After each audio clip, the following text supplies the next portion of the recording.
Assalamualaikum warahmatullahi wabarakatuh. Selamat pagi guys. Berjumpa lagi dengan Ibu Retno di pertemuan ketiga kita pada bab 1 teks berita. Nah, tujuan pembelajaran kita kali ini yaitu menentukan struktur dan kaidah kebahasaan teks berita. Apa sih struktur itu? Struktur dapat diartikan sebagai susunan. Jadi, dalam penulisan teks berita, kita harus sesuai dengan susunannya. Untuk anak ibu, silahkan disimak video ini. Nah, kita akan membahas mengenai struktur dan unsur kebahasaan teks berita. Struktur teks berita. Struktur teks berita menggunakan pakem piramida terbalik. Artinya, bagian yang paling atas adalah yang terpenting, hingga bagian yang terbawah dianggap yang kurang penting. Yang pertama, ada judul berita. Judul berita mencirikan berita apa yang diangkat. Yang kedua, ada teras berita.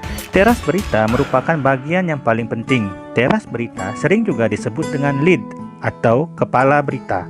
Di bagian ini berisi pokok-pokok 5W plus 1H. Selanjutnya adalah tubuh berita atau body berita. Di sini merupakan bagian yang penting karena berisi penjabaran dari pokok-pokok 5W 1H.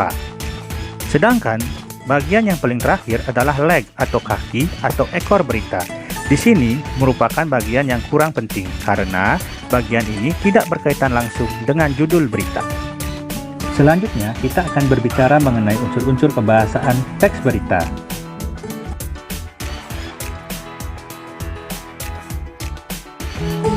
Penggunaan bahasa baku.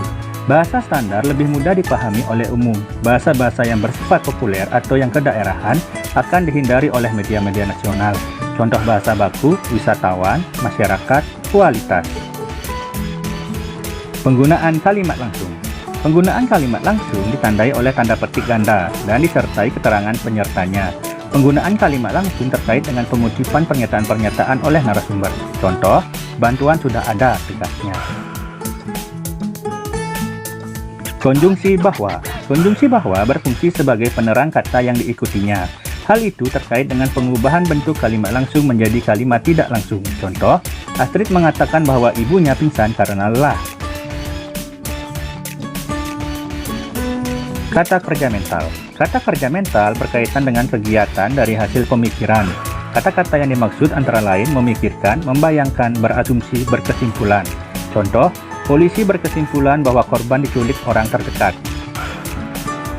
Keterangan tempat dan waktu. Penggunaan keterangan tempat dan waktu sebagai konsekuensi perlunya kelengkapan unsur berita yang mencakup unsur kapan dan di mana. Contoh, sekitar pukul 12.45 WITA, PMI telah sampai di Bandara Ngurah Rai. Konjungsi temporal. Konjungsi temporal berkaitan dengan pola penyajian berita yang mengikuti pola kronologis atau urutan waktu. Konjungsinya antara lain sejak, setelah, awalnya, akhirnya, dan sebagainya. Contoh, setelah mendapat laporan, polisi kemudian menuju ke TKP. Terima kasih telah menyaksikan.